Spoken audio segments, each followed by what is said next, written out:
At 2 a.m., you'll lose an argument with someone who doesn't exist. That voice running you down in the dark isn't telling you the truth. It isn't even telling you facts.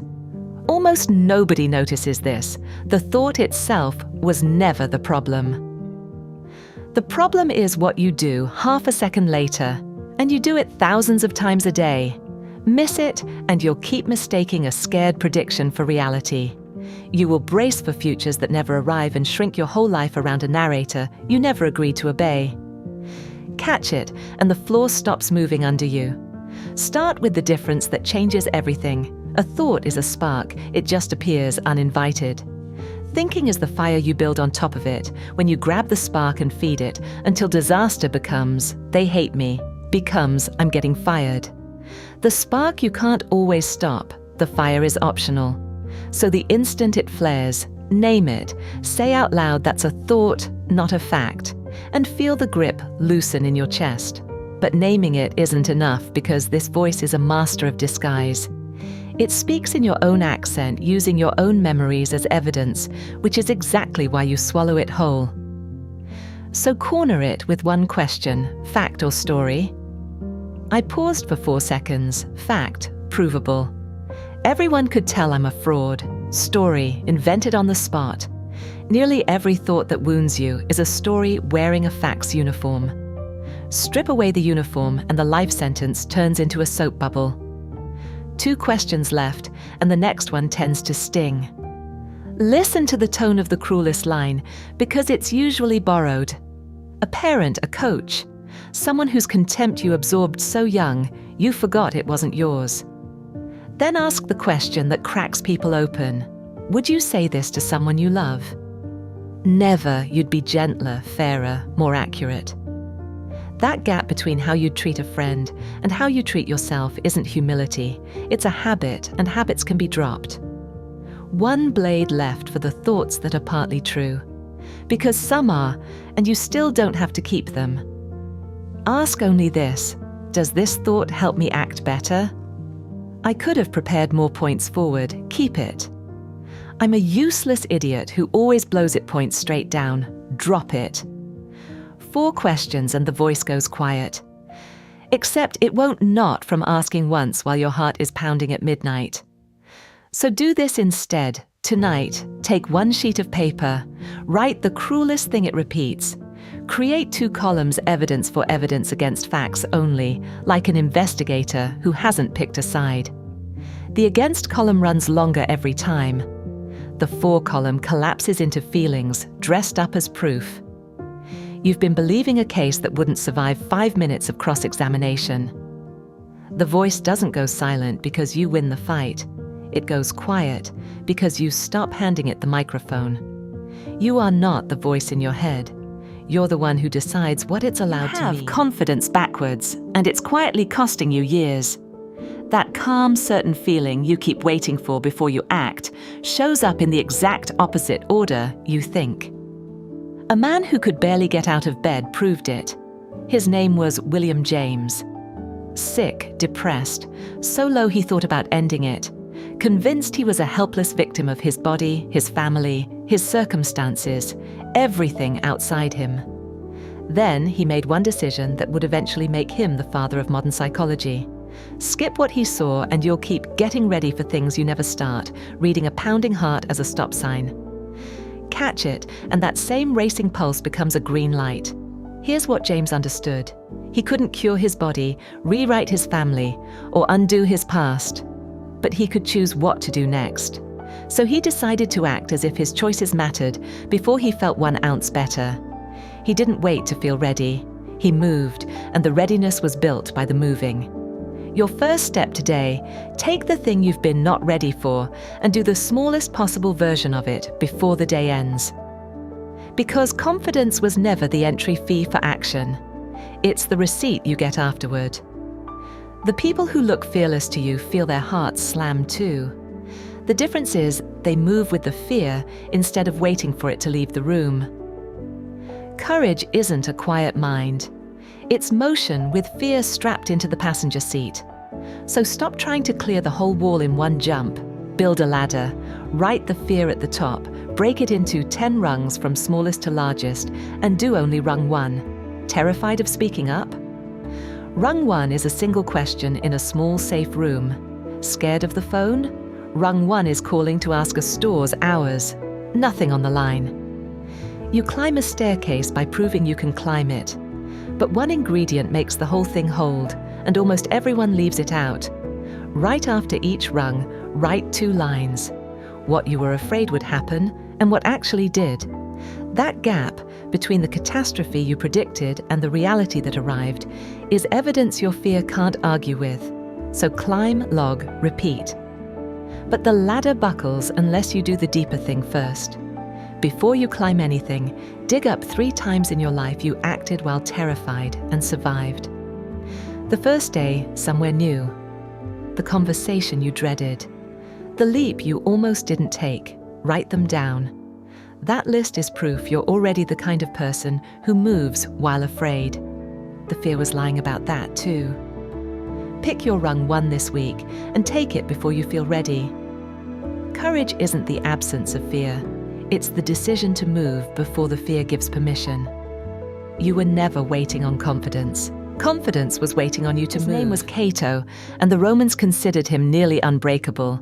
The pattern keeps repeating. An insult arrives, and he simply refuses to pick it up. Miss what he and his fellow Stoics understood, and you'll keep letting 6 careless words reshape how you see yourself. Understand it, and criticism stops leaving lasting marks. Start with the bias.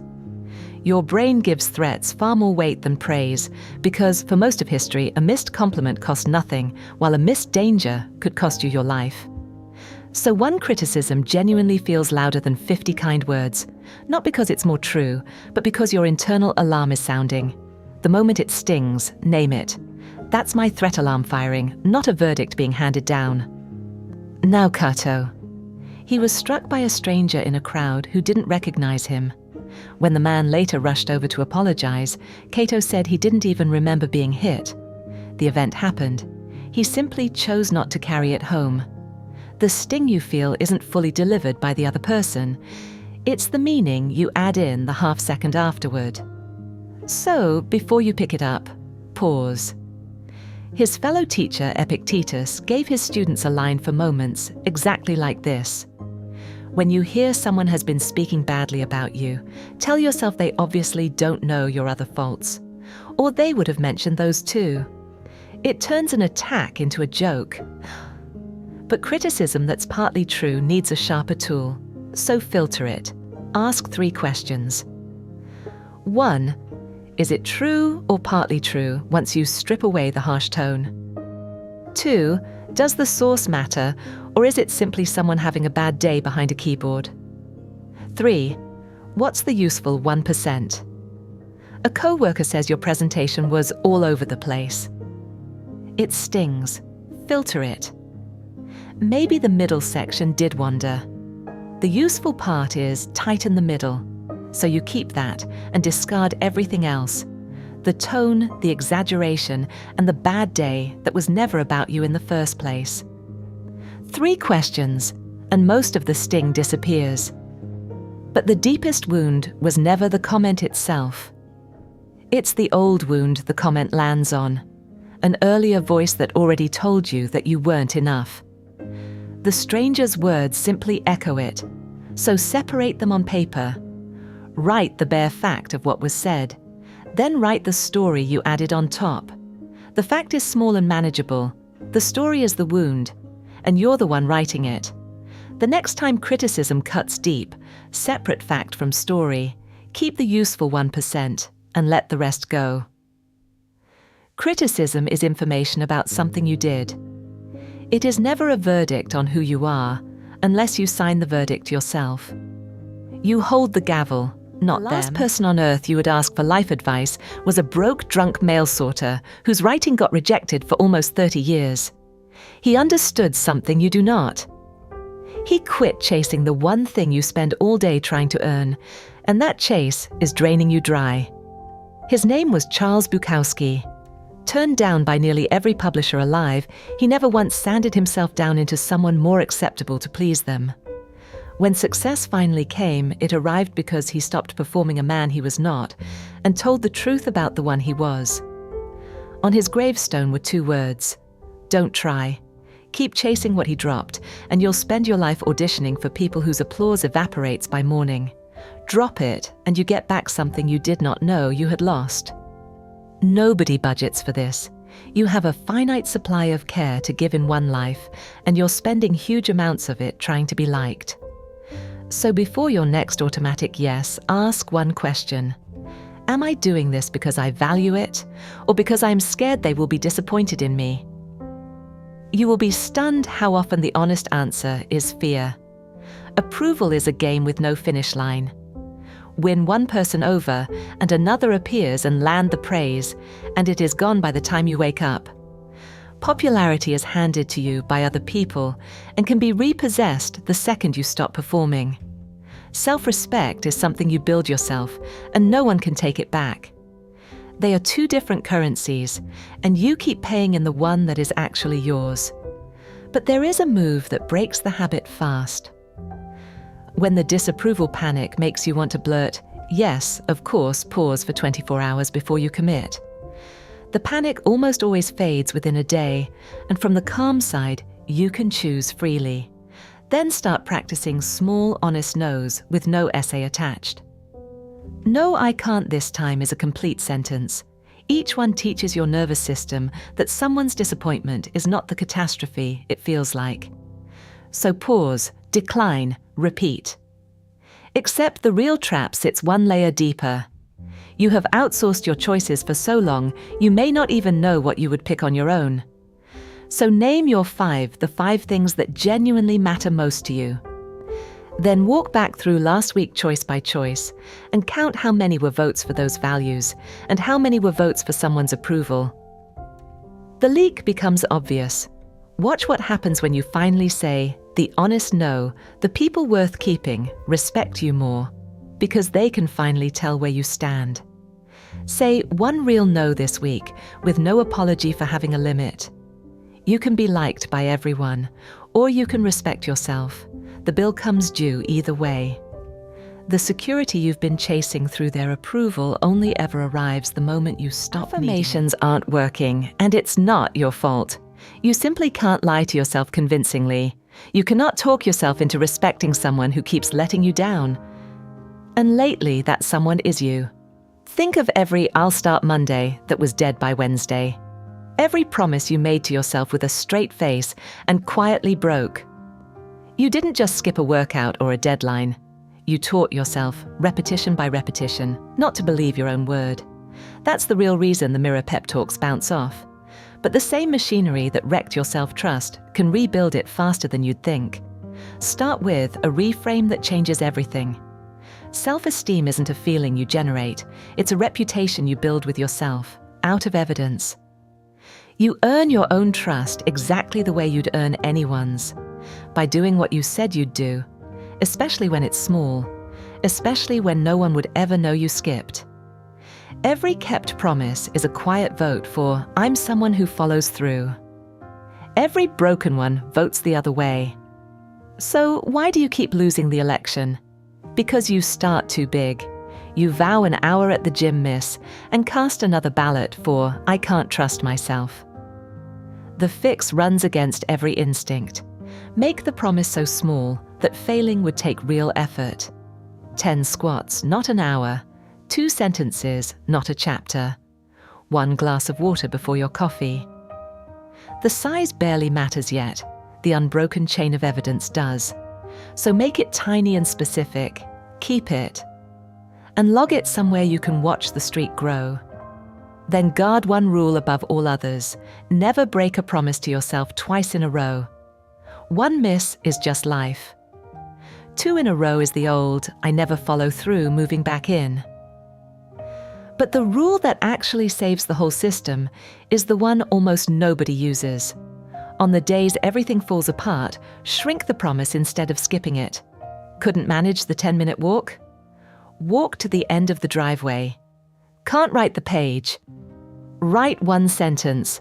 A kept micro-promise keeps the streak and your self-trust alive, where a clean skip quietly casts the wrong vote. You're guarding a reputation, not a rep count.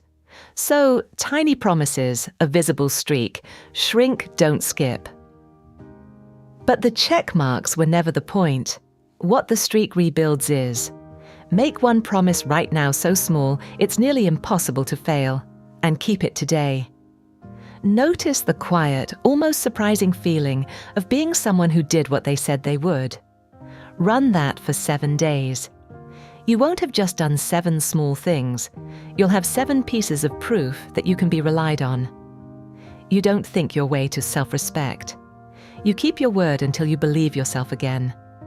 Confidence in yourself was never a feeling to summon. It's evidence you collect. A philosopher once told parents that every night, as they kissed their child goodnight, they should picture that child gone by morning. It sounds monstrous. It's actually one of the most powerful gratitude techniques ever invented. His name was Epictetus, and he wasn't being cruel. He'd spotted a flaw in the human mind that the rest of us only notice too late. You cannot appreciate anything you're certain you'll keep. You crave the thing, and you get it. And within weeks, the wanting goes quiet, and the having goes invisible. Ignore this, and you'll sleepwalk through a life you once prayed for. See it, and ordinary days start to glow. Psychologists call that fading hedonic adaptation. A Roman emperor named Marcus Aurelius fought it on purpose, filling his private journal with reminders that everything he loved was only on loan. So borrow his move. Take one thing you have right now and spend 30 honest seconds imagining it gone. Let the small ache land. Then come back and find it still here. That return is where flat, dutiful gratitude turns into the real thing. Because your attention is a spotlight. Whatever you aim it at swells to fill your world. Then it trains your brain to find more of the same. 2 people walk through an identical day. One catalogues the traffic, the grey sky, the slight from a coworker. The other notices the working car, the warm coffee, the fact there's a job to drive to at all. Same street, 2 completely different lives. But the generic version of this does almost nothing, which is why most people quit. The active ingredient is specificity. Don't write, "I'm grateful for my family." Your mind files it and forgets. Write the way she mispronounced that word at dinner. Specific gratitude retrains your attention. Vague gratitude trains nothing. 3 exact things a night, plus 1 30-second loss and return, at the same time daily, until your spotlight starts swinging toward the good on its own. So 3 things a night, done, except listing is the weakest version of this. The deepest move is to aim the spotlight backward. Write 3 things the version of you from 5 years ago would be stunned and proud you now have or have become. A fear you outgrew, a calm you didn't used to own, a relationship you once only hoped for. Because you adapt to your own progress too, and quietly stop seeing how far you've climbed. Tonight, 3 specific goods, 1 loss and return. The good in your life doesn't vanish when you stop appreciating it, it just goes invisible. You don't need a better life to feel grateful. You need to stop sleepwalking through the one you already have. Add up every catastrophe you've ever feared. Now, count how many actually happened. The gap between those 2 numbers is the most expensive thing you own, and you're about to stop paying for it.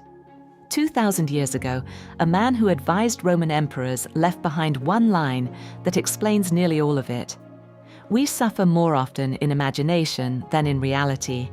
His name was Seneca, and he meant it literally. The diagnosis, the confrontation, the ruin, the humiliation you were certain was coming, most of it never arrived.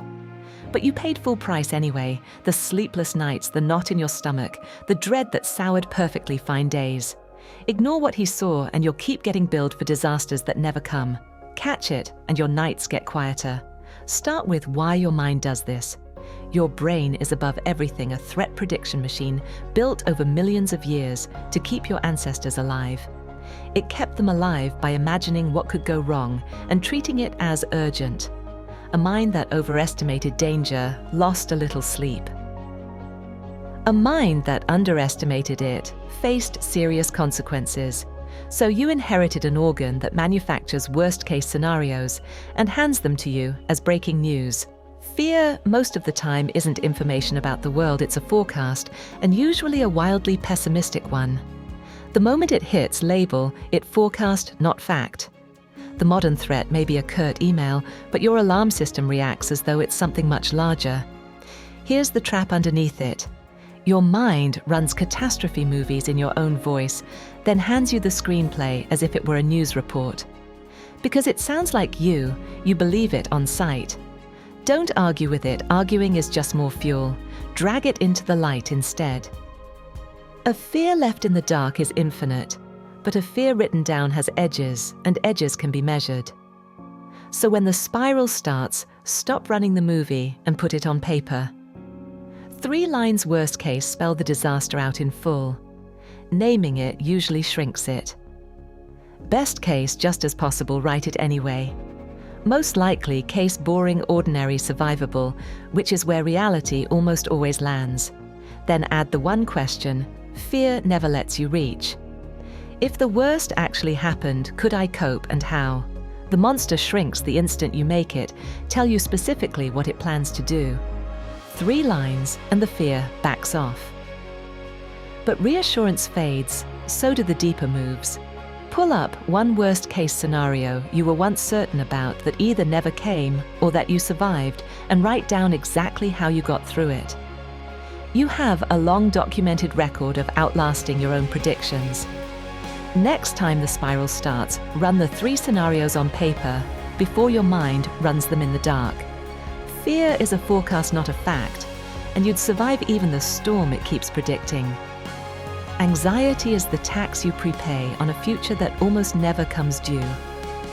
Learn how to stop catastrophizing calm anxiety fast, and tell the difference between a real threat and an imagined one using a simple 3-scenario method you can use tonight.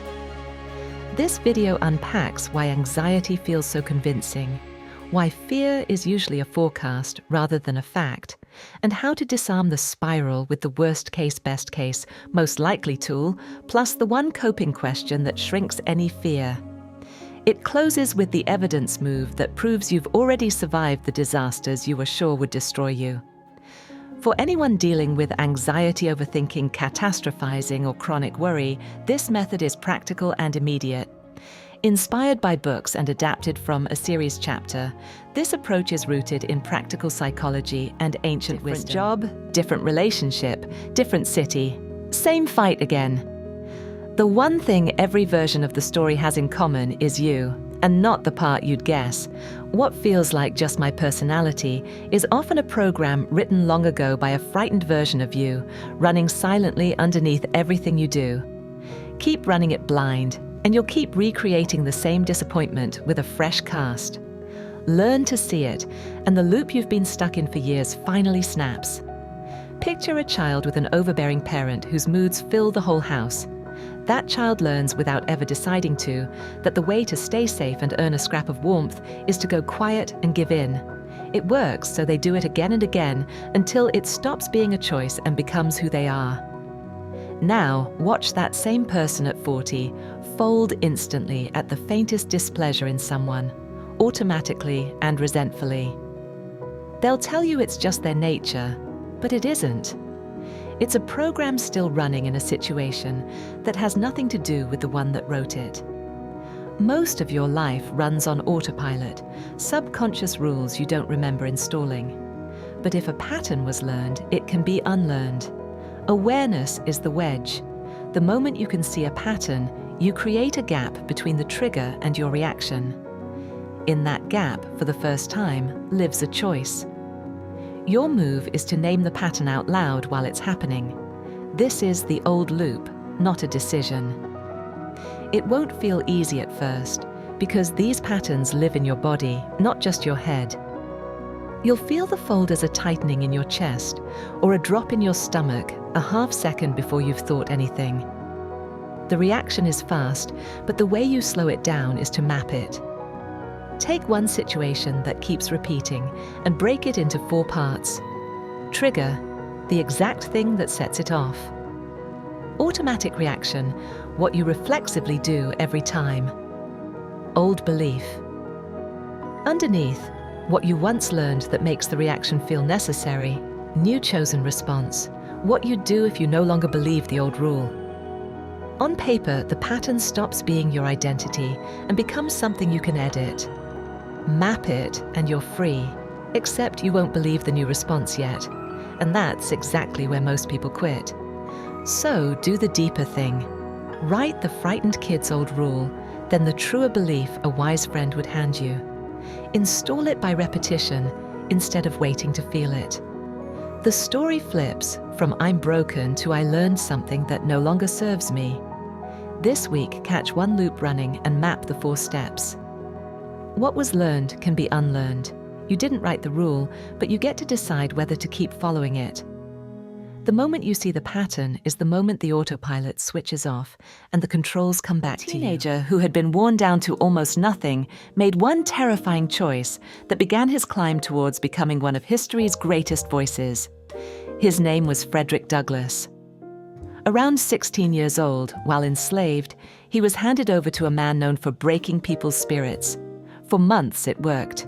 He was pushed past exhaustion and nearly emptied of hope. Then one day, when the man came at him again, Douglass fought back. 2 hours of struggle at enormous risk. The man never raised a hand to him again. Douglass said something came back to life inside him that day. From that single act of refusal grew the escape, the speeches, and decades of work for justice.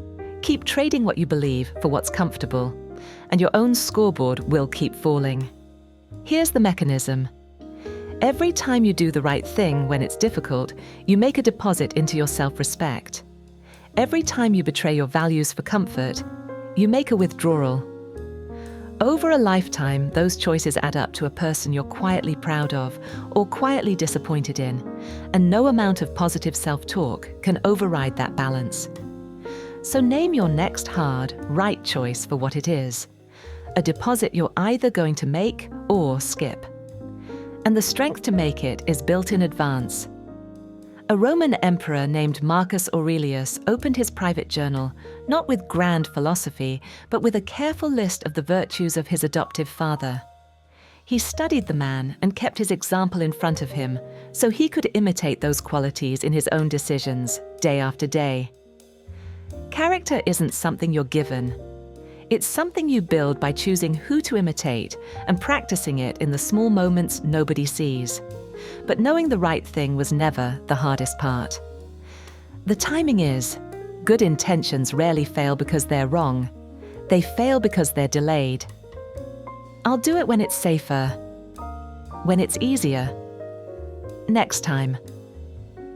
The right thing has an expiration date, and it's sooner than comfort wants you to believe. So whenever you're torn, ask yourself 3 questions. What would the person I most respect do here?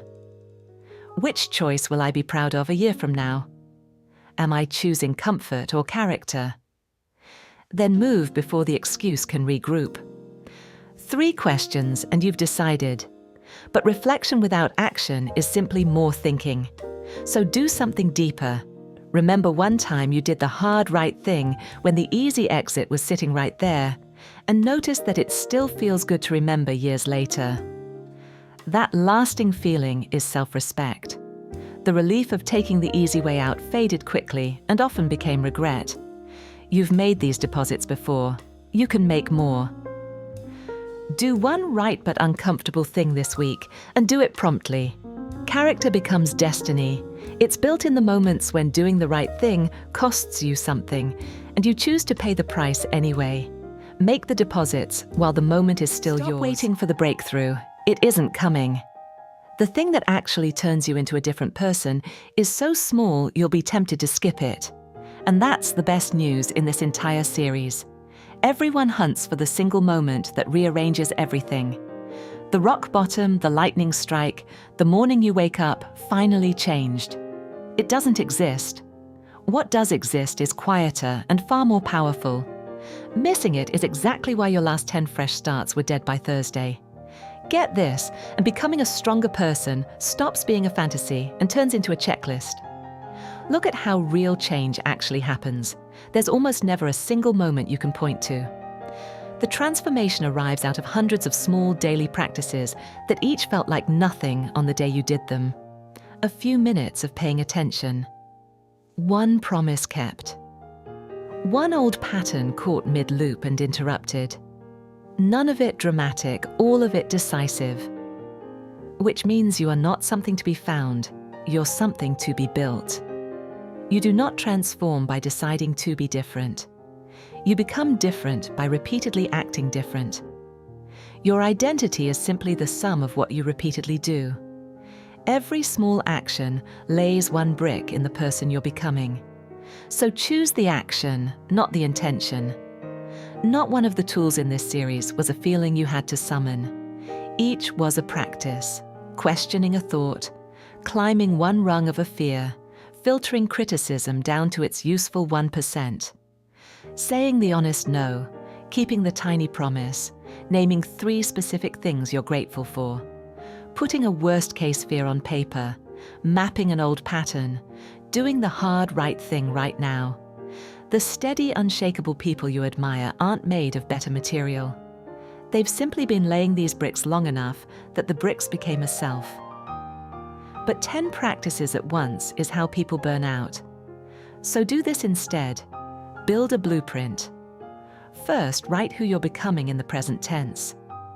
Second, choose just 2 or 3 keystone practices that vote hardest for that person. Third, design your environment so they're almost automatic. Fourth, review for 5 minutes each week. What did I practice and who am I becoming? So pick 3, set up the room, done. Accept motivation fades. The people who actually last do one more thing. Write a letter from the version of you a year from now who's been laying these bricks the whole time. What got easier? What are they grateful you started? Why was it worth the boring days? Then borrow their eyes for the small votes you're casting now. Choose your 2 or 3 practices, set them up tonight, and begin tomorrow. You don't find the stronger version of yourself. You build them, one small action at a time. You were never meant to become someone else. You only have to keep voting, quietly and daily, for the stronger version of who you already are.